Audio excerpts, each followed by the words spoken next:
Kamusta po kayo? Bago po ang lahat, first things first.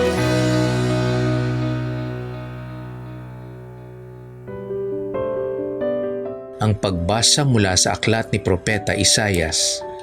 Noong mga araw na iyon, nagkasakit ng malubha si Ezekias, kaya siya'y dinalaw ni Isaias na anak ni Amos. Sinabi niya sa hari ang utos na ito ng Panginoon. Ipatawag mo ang iyong sambahayan at gawin mo na ang iyong mga huling habilin, sapagkat hindi ka nagagaling. Pagkarinig nito, humarap siya sa dingding at nanalangin. O Panginoon, alam mo kung paano ako namuhay sa iyong harapan. Naglingkod ako sa iyo ng tapat, at ang ginawa ko'y pawang nakalulugod sa iyong paningin. Pagkatapos, nanangis siya ng malakas. Nagsalita ulit ang Panginoon kay Isaias, wika sa kanya, sabihin mo kay Ezekias ang sinasabi ng Panginoon, ang Diyos ng iyong ninunong si David. Nakita ko ang iyong pagluha at narinig ko ang iyong dalangin. Kaya 15 taon ka pang mabubuhay.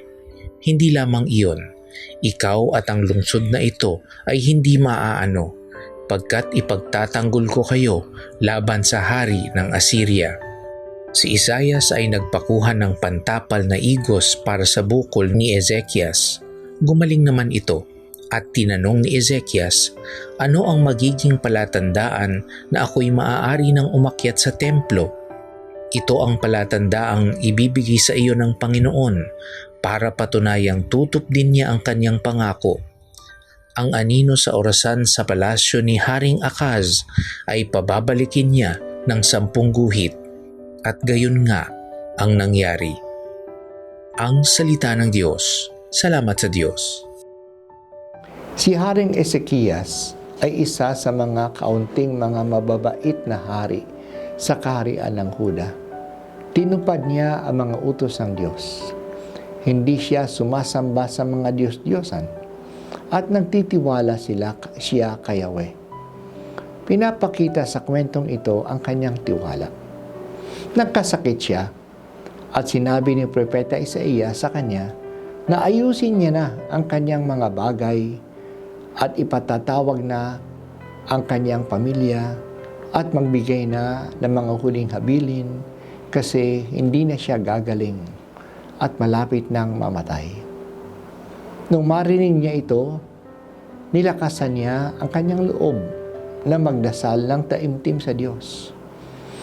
Kasama sa kanyang dasal ay ang pagsabi sa Diyos na naglingkod naman siya ng tapat sa Kanya at sinikap naman niya na maging kalugod-lugod sa Diyos.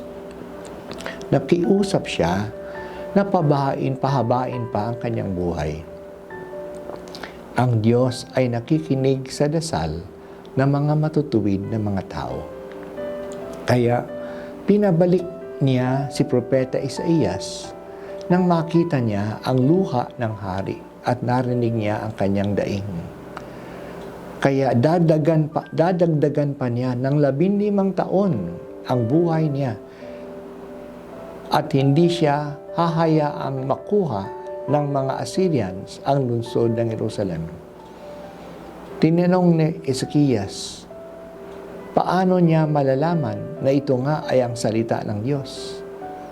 Ang tanda na binigay sa kanya ng propeta ay ang pagbalik ng orasan ng 10 guhit.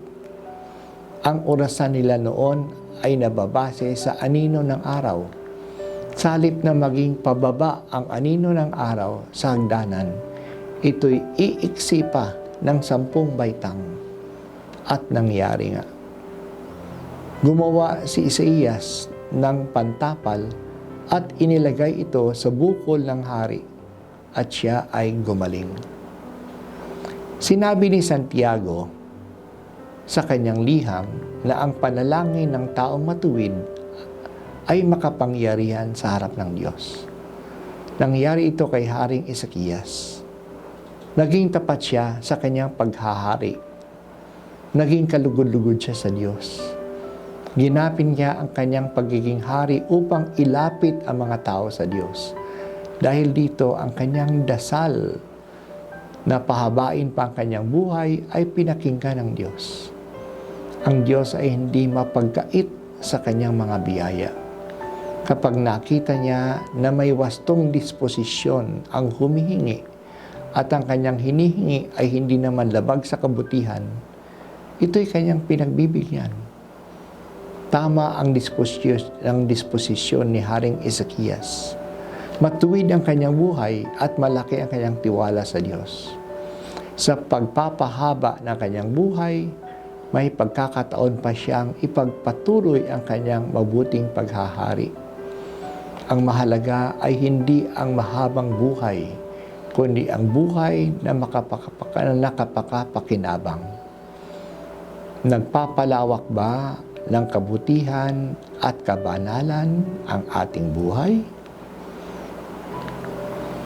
Salamat, Panginoon, sa paalaala na ang mahalaga ay hindi ang haba ng buhay, kundi ang buhay na may pakinabang para sa iba. Sana po maging tapat ako sa aking tungkulin sa buhay so that I may have a meaningful and useful life.